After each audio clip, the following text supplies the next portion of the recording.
Yeah, just hit the record. Hey, that's Mark Blanchard over there. You know it, and that's Jet Steve Weisgale, and we are. Look at that Knicks What you shirt. By don't the way, understand is what you don't understand is let's talk. Hey, start about the Knicks since I don't understand. Tell me about the Knicks. The Knickerbockers. They played last night. Their second to last game of the season. Yeah, they should have won. They folded at the end, but they didn't have Brunson. Brunson. Thank you. And Randall. And they folded down the leg. But the Knickerbockers are in the playoffs, locked in the 5 spot.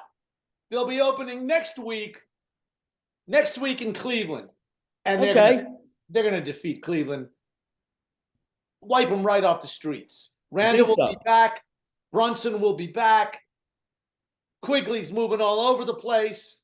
Since they've been out, other guys have gotten a chance. I'm very proud of the New York. Look at that. The New York Knickerbockers. The Knicks. Knicks, baby. Knicks, baby. That. And let me ask you something about the Knicks, because we'll be discussing more about them next week.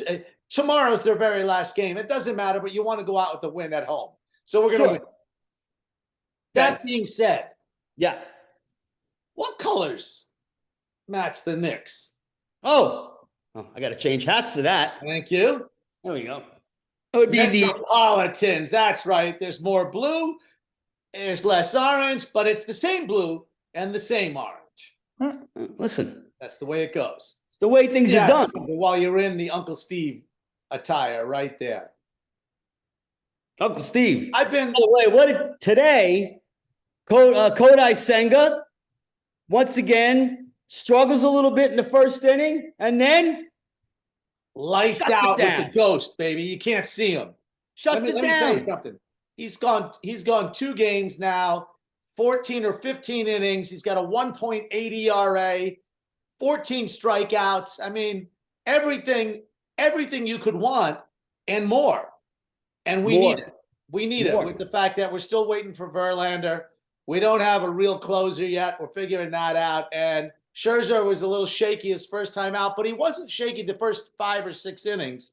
He got shaky. I think he tired. It's early in the year. He's not 12 years old anymore. No, he's 112. Yeah. So there it is. But let me ask you something. But before I forget, what you don't understand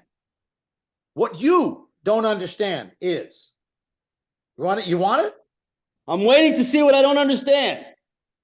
The original owner of the Mets. Payson, right? Doubleday. No, before that. Wasn't it Payson? Joan Payson? Yes, Payson? But then there was another, the Shea. Yeah. The Shays. Okay. I thought it was Payson and Doubleday who owned the Mets. Yes. And Shea was the original. That's why it was Shea Stadium, because the Shea was the name of the family. I think that was the woman's maiden name. But anyway, I don't remember back that young because I was born the same year the Mets, 62, the same year the Mets came in the thing. But I was a Mets fan from as long as I could speak. Yes. That being said, there were some great owners early on that loved the Mets, that loved the thing, that respected baseball. They didn't have the money that Steve Cohen has. Does anybody have the money that Steve Cohen has? Nobody really knows how much money Nobody really knows how much money Steve Cohen has. But let me ask you something. Yeah. What you don't understand is what I'm going to ask you right now. Okay. Is there a better owner in sports today than Uncle Steve? Zero. Zero. Everything about an owner that you want. He's a fan. He understands the game. He loves being there. He doesn't only love being there, he travels to other stadiums and goes.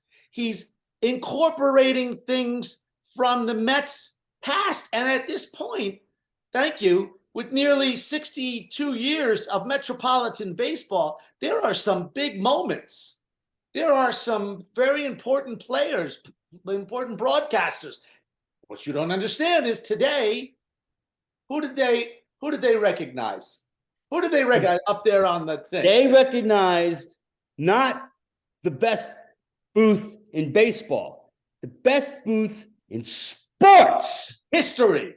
Sports. started the way that three people work on it. And let me tell you something.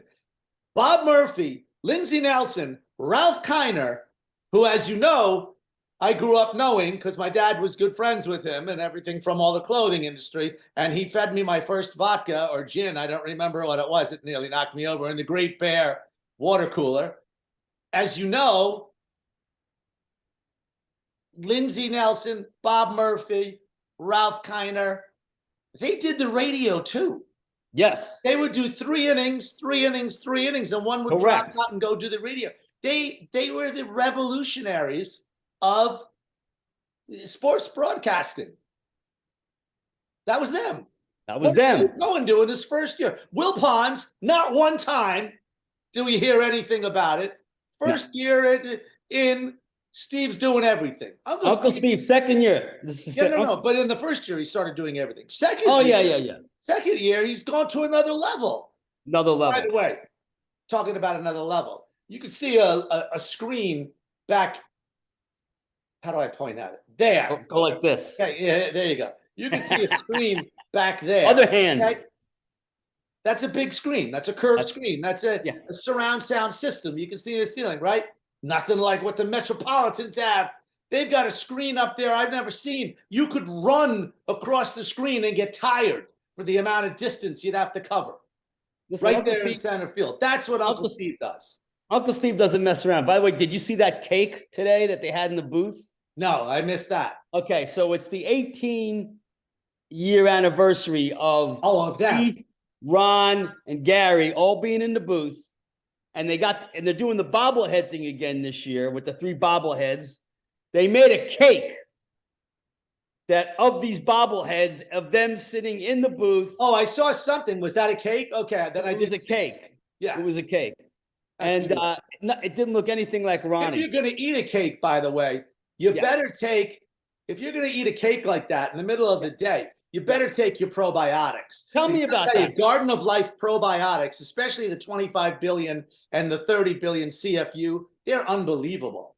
Right. Your stomach feels better. Your face is brighter. You don't have any kind of constipation problems, which we won't get into. But as you get older, they happen. What is that again? Show me that stuff again. What is that? It's right here. Look at this. Garden of Life. Let me get it right in center camera. Look at that. Look at that. Garden of Life. Yeah, look at that. That's the life right there. All right. Something else. Good for you. 14 probiotic strains, 25 billion CFU. A lot of CFUs. That's right. And that's not FUs, that's CFU. CFUs. Okay. By the way, okay, so I just wanted you people out there to understand. Well, it's good. Listen, health is important. Got to be healthy, right? Speaking of healthy, the polar bear dropped 20 pounds, right? Oh, he looks lean. And he shaved that stupid shaved the porno mustache. That's right. And hit his, I think, 5th home run in 4 days. 10 RBIs. We've been here a week. Yeah. That translates to about 180 RBIs and 60 something home runs. Something like that. I mean, silly numbers. Let me tell you something. Over there, that stupid other, I don't even know what the name of that other side of town, who cares? But that guy that they think is the greatest ball player that ever lived, the 7-foot giant that plays over there in that little bandbox that your daughter could hit a home run in. Okay, if you pull it down the line. That guy who's supposed to be, does he have as many home runs in the same amount of time as no Polar Bear? Nope. And by the way, does he have as many RBIs as Sir Polar Bear? No, he does not. No. By the way, Pete, and they showed it today, has the record fastest. I forget how many home runs it was, and that was includes the season. That's right. The season, but it was 60 games. The COVID season. He has in that span of time, only one guy has more, and that guy played, and I forget what his name was. Might have been Griffey. If it wasn't Griffey, it was Barry Bonds. No, it wasn't Bonds Nope. because he didn't get him like that. One guy has more than him. Is they showed in that span period of time, Yes. but has 265 more at bats because Well, because he played and 102 he only less has games. and he only has 3 more home runs in that period. You know, three games faster. So does that count? And it's no, not 3 games faster. 3 more home runs. Three more home runs, but Yeah. Pete played 102 less games in that less games. That's what I'm saying. 280 at bats. Come on. So, This is Pete. but anyway, it was Pistol good Pete. to see And today. let me tell you something. And I thought it was going to end today because Gary Cohn made a big deal out of it, saying, you know, the Mets haven't made an error all season. This is a solid. And the next ball hit is to Lindor's backhand. It's really tough. He gets it. He does the old spinorama, and he gets the guy by an eighth of an inch. And I saw the whole thing. I saw him falling over his feet. Gary, everything. Because you know Gary is the king of the jinx. Yeah. Greatest straight man in the sportscasting booth history, maybe. I mean, I'm going to give him. He's going to the Hall of Fame when it's all said and done. That's listen. He's an unbelievable student of the game. That's what I'm saying. He's an unbelievable student of the game. But he can't help himself with the. No, he can't help himself. He can't. It'll be the 3rd inning. It'll be the 5th inning. It'll be the 6th inning. Got to come up with the thing, and it jinxes it. Gary, stop it! Stop it, Gary. He knows it. He knows it, and then he tries to he knows what he's doing. Then it screws up, and then he tries to defend it by saying, I don't believe in those type of things. I can't count how many times I've heard him say, I don't believe in these type of things. I can't count how many times you've texted me as he said it, and before I finish reading the text, it's happening. That's what you don't understand.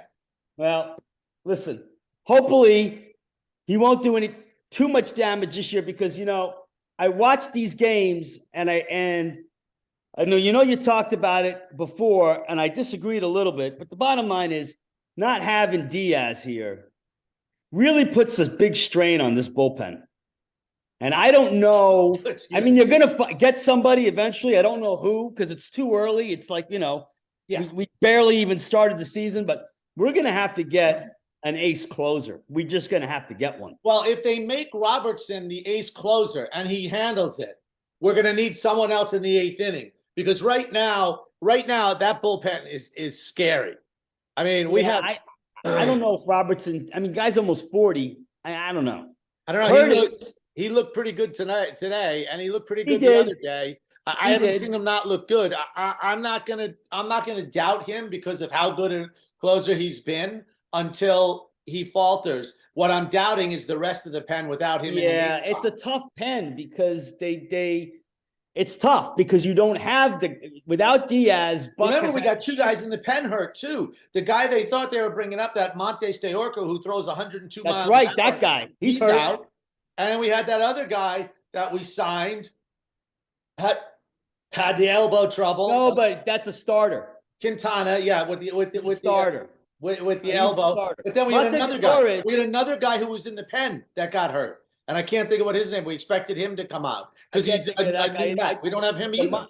The Monte de Oris guy, dude, that guy's like 6'7". He's a beast. That guy throws that mitt. I heard the sound effects. They were playing it. That mitt sounded like a firecracker goes off every time it hits. Pop! Yeah, Pop! Crazy. Hey, what have I got on? You got a Knicks shirt. That's right. But I don't know what that has to do with Monte de Oris. Because we are in the playoffs, baby. I understand that. Okay. And that's the start of, well, you don't remember the start. But I do. You circled back. A little bit because of the gray that I have that's here. You understand? Are you circling back? Wait, are you going back to the Knicks? I'm going beyond that. Wait, are we okay? So I don't have. I'm going to 1968. I don't have a hat for the Knicks. No hat for this. 68 and 69. Jets, Knicks, Mets, all champions of their respective sport. Respective sport. That's right. Yes, respective. Okay? All 3. You're giving us a perspective of respect. Let me tell you what's happening this year. very, very close to that. The Knicks are going deep in the playoffs. The Metropolitans are winning the World Series. Are winning the World Series. What you don't understand is this year they're winning the World Series. You heard it here. Oh. Only to be followed by the New York Football, thank you, Jets, Jets, winning it all, Super Bowl champion, and you and I will be there. You know why? Because Garden of Life is going to pay for us to be there to talk about it at that point. Take your probiotics, kids. Take your probiotics. Okay? Come on. Feel better. Listen, Joe D. Give me some. What I don't understand. Give me some Jets talk. So every year, about 3.5 weeks before the draft, every team in the league has this totally BS State of the Union address where they talk about, they fluff and utter questions, and the reporters try to sneak what they're going to do in the draft, and nobody tries to give anything away. So Joe Douglas has asked a question, and his answer regarding Karen is, "Oh, he's going to be here." Wow. So he came right out and said Karen Rodgers. He came right out and said, "Oh, he's going to be here." That's it. So as far as the timeline goes, I'm beginning to think 100. I'm 99% sure that this will go down after we make our pick, which is number 13 in round 1, and then it could happen anytime in round 1 to the end, to the round 2 when we get on the clock. But again. I heard, and let me correct me if I'm wrong, but I heard that there's a rumor going around that the Tennessee Titans are maybe going to give Green Bay their 11th pick. No. For him. No. The rumor that would be the rumor that is would the be Titans, so. No, the Titans are going to trade up. The rumor is the Titans want to trade up to number 3 to get that kid from Florida, the Anthony Richardson, that big. He's raw, big quarterback. Oh, the big quarterback that they think might be the best down the way. Well, that guy's the biggest project, but Ryan Tannehill is still there, right? So, well, the thing is, are they going to trade up in front of the Colts? That's the Titans thing. No, the nonsense that was, but Green Bay, who they deny, but Green Bay let spill out was that the 49ers were interested in Aaron Rodgers. And I'm going, there's no way on God's green earth the Green Bay Packers are trading Aaron Rodgers to a team that rightly could have gone to the Super Bowl last year. In the NFC. Yeah, in the NFC, but still, in the nonsense. So it's going to happen. It'll happen during the draft. This Monday, Odell Beckham Jr. After Passover and Easter. After Easter, Odell Beckham Jr. flies into Florham Park, and part of his visit, aside from the hello, how are yous, and how much money's, he's also taking a physical while he's there. Uh-oh. So don't be surprised if number 13, well, he won't be able to wear 13 because that's retired. But Odell Beckham Jr. could and be who's it retired by? You saw him play. What's his name? Come on. Maynard. Again? Maynard. That's right. Don Maynard. There it is. Yes, it was. Yeah. So. Oh, man, did I see him play. Odell Beckham Jr. He was the original one-handed catch guy, and he was tiny. He was a little bigger than you, and he got he got everything. Yeah. And he had Joe Willie throwing to him. Joe Willie. So anyway, what you don't understand. What I don't understand is the number Aaron Rodgers is going to play with. Yeah, and you're going to take away the C. You're going to take away the C when he does this. 8. That's right. He's going to wear number 8 because he's learned his lesson. He doesn't want to have to say yes to Joe Namath and then try to wear his number. He's going to say, thank you very much. I'm honored. I'm actually a humble guy. Oh yeah, College number 8. yeah. I still would bet money he takes the 12. I would. That would be awful. It would But be awful. if he does take the 12, I want you to know that I will be taking double dose of Garden of Life 25 billion probiotics. There you go. Because my stomach is going to be in It's going to need it. knots. It's going to need it. It's going to need it. Listen to that. I mean, it has a sound to it. Yeah. All right. Okay. But so tell me more about. Okay, so the Jets. Let's hold on the Jets here for a second. It's been so many years since we've done things right 2-3 years in a row. You can argue the first 2 years that Rex Ryan came, he made a big change, he brought it, but we didn't have a quarterback. We had Mark Sanchez. He wasn't, terrible. He was supposed to be the Sanchez franchise. Not so much. He's the guy you want to hang out with, though. Oh, yeah, especially then. Yeah. Great. And here we go. Knicks, baby. And it's looking like, I'm going to use it again. Ne'er I say this. Nair. Okay. But it's looking like they're getting it right 3 years in a row. They're getting better. They're building. They've got the right head coach, I believe. They need to get a guy in there managing the clock. I don't understand what it is about when you step into the Florham Park or you step back into Hofstra when you lose your sense of time. I don't know what that's about, but we have to fix that. We have to fix that. It's a cultural phenomenon. You don't save timeouts for the next game. No. You don't use them up in the first quarter. No. There's many things you can figure out. There's many things. Many things.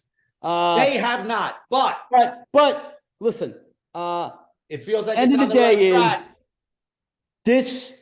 They are pushing the chips in as we talked about. If you're right, and so it's already done.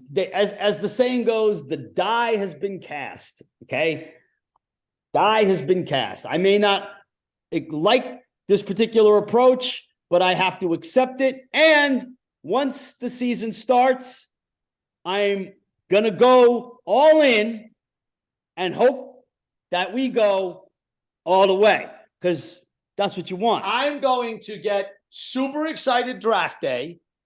Well, who doesn't? I even watch the draft for most of it. Okay.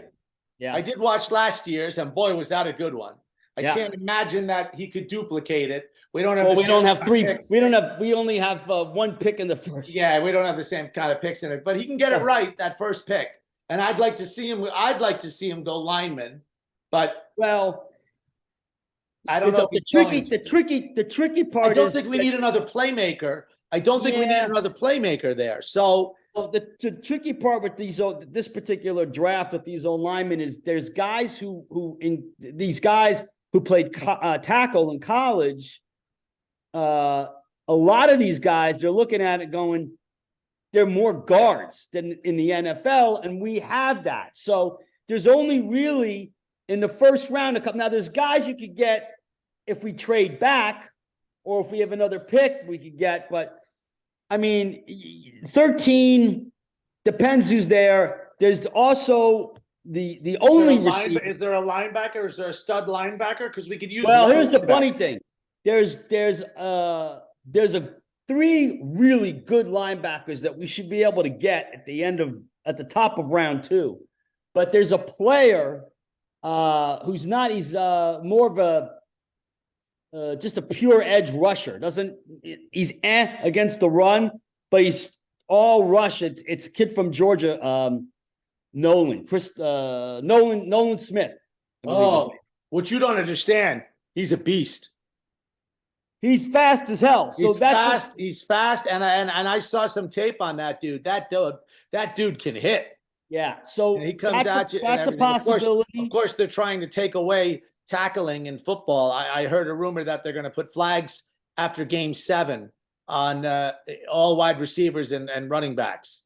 Yeah. I mean, let's go there for a second, because what you don't understand is that was the most embarrassing Pro Bowl thing I've ever seen. No, you know what? I'm glad. I'm glad because the Pro Bowl hasn't meant squat in over 20 years. Well, it's played at the wrong time. But Well, just not in a game. But that being said, it doesn't mean squat. But are they playing flag football? Come Who cares? I haven't watched the Pro Bowl. I can't even remember the last Pro Bowl I watched because I didn't. It's like, who cares? These guys never cared. I'm not watching that ever again. There's 60 to 50. No, Yeah. who cares? Just All right. make the Pro Bowl, get your money. The end. Okay, so let me ask a question. Because what I don't understand is, do we have a punter? Yes. Is there? Let me hear. Thomas Morstead, who, by the way, was once a Jet before. And he's back? He's back. What about Braden Mann? That's who's going to be looking at his locker going, well, I just lost my job to this guy Morstead. Okay. He's taking his stuff out, huh? Taking his stuff out, baby. He's going to listen. They're going to have a competition in camp, right? But I expect him to lose that, and his days as a Jet are over. But up until recently, he was the only good pick in that draft. Mekhi Becton apparently has lost about I want to say 60 pounds. What you don't understand is I heard 65, 70 pounds. Yeah, which I heard this guy looks like a lean, mean fighting machine, like a tree trunk. Dude, if he really did lose that, there's no question what that guy can do. But that body can't hold up with that kind of weight on it. It's amazing. He's about 335 and he looks skinny. Yeah, now that's a 335 skinny guy. Skinny, 335 skinny. So listen, oh man, if he's really healthy and you got ABT and Becton in there, that's changing. Listen, well, I gotta figure that Aaron Rodgers or Karen Rodgers, whatever his name may be this year, is thinking seriously about the offensive line. And I gotta think he feels like it's okay. No, he just feels like he wants to stick it to Green Bay.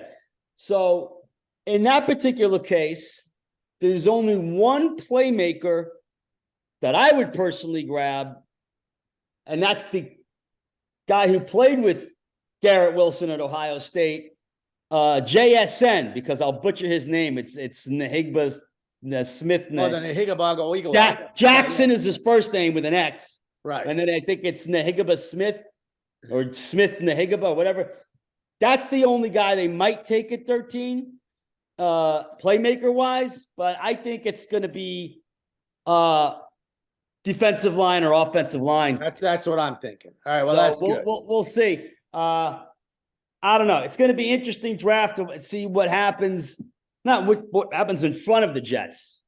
Because those guys are – because after the first two guys take the quarterback, the first two – after Stroud – and Bryce Young are gone, then you supposedly have this people being hot for Anthony Richardson, which, by the way, I think is ridiculous, but I think he's too much of a project. Not that I know crap about quarterbacks, but I agree with you, and I do know about quarterback. And the kid from Kentucky, who both of them are projects, but what happens there could shuffle some really good guys down to us. The tackle that I happen to like is the kid who played for Georgia, Broderick Jones.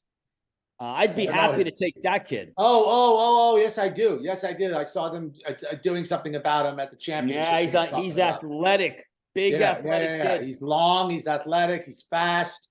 Yeah. So that's a possibility. I saw him chase down a block in the game. Like he ran after a guy, caught him and knocked him on his butt. We'll see. We'll see. All right, so put back on your Metropolitan cap for 1 minute. I didn't want to go backwards, but last week we did play Milwaukee, and that was one of the most disgraceful things I've ever witnessed by the Metropolitans. Oh, well, And you know what? Not like the last week of last season, disgraceful. That was that. But here's what I'm going to say about that. Because what you Yeah. don't understand is last season, it cost us the season. Yes. Because it was at the end of the game. Yes. End of the season. But Yes. what you don't understand is this was in the beginning. And we laid our egg and we laid it stinky and it still smells. But we're going to win tomorrow and we're going to be 6-4. Then we get the Padres Monday, I think it is. Yes. And I see us winning 2 of 3 from the Padres. Okay. Because I see Scherzer having a great bounce back. I see Peterson having a good game. And I don't think we'll get to McGill, but if we do, McGill's lights out. Yeah. McGill. But Cookie's pitching. I think Cookie's pitching tomorrow, no? Is he pitching tomorrow? Or who's pitching? He's pitching tomorrow. I think Cookie's pitching tomorrow. Yeah, Alvarez is going to catch him. Alvarez is catching him tomorrow. Yeah. Let's just keep looking forward. Forget what happened. Okay. Keep looking forward. So speaking of looking forward, we're going to have to move forward real quick. What are the pearls of wisdom? The pearls of wisdom. Yeah. Well, before we get to the pearls of wisdom, we got to get to the pearl. It's got to get to the pearls of life. The garden of life probiotics. Okay. Yeah. That's what I'm talking about here. So what I'm going to say to you guys in the pearls of wisdom is, it seems like in today's society that there's celebration almost for people who don't take care of themselves. They're not concerned with what they bring in food-wise. They are what they bring in drink-wise. They vape, kids, in a time of this. This is not a thing to do. Being healthy, albeit we shouldn't judge it by the shape of the body in the sense that you have to look like Adonis or Aphrodite to be unbelievably beautiful. How do you like that? And that's I love it. I love it. I could have went Venus, but I went Aphrodite. Aphrodite. Okay? All right, so I went there. Now, what you don't want to do is focus on that. But what you do want to do is focus on being healthy. And you don't celebrate being fat. You don't celebrate being lazy. You don't celebrate getting a trophy you don't deserve. You got to earn things in life, my friends. That's the pearls of wisdom. Earn things. And I saw on the arm of one of the golfers at the Masters this week, he lost his dad a year or two ago. He's the top amateur and playing. He's in second place as of this morning. I don't know what happened now because it was all delayed. And it said on his thing, and I quote, and I probably misquote, is that he definitely misquote. Don't wait to make something happen, or don't wait to do something, is what he said. Pops. So you don't wait. You don't talk about, oh, I know, but I'm happy with my body now. No, I'm unhappy with not treating myself the best I can be. Right. Well, the thing is, just do that. You should always strive, wake up each morning striving to be better than when you went to bed the night before. The night before. Okay? That's a beautiful way to say it, Jet Steve. So there you go. That's the way. Strive to be better that's my addition. than you were when you went to sleep the next day. And that's it. All. You may not make it some days like that. You know? Go at that with it. And that means take care of yourself. And that means be a better person. And that means be a J-E-T, Jets fan. Be a Metropolitan fan. Oh, get it back. Be a Knicks fan. That's how you celebrate. So until next time, what you don't understand is Blanchard. That's Mark Blanchard. You are Jet Steve Weiskel right here. You, Jet Steve. Let's do it. Right. 3, Adios. 2, 1. Ciao.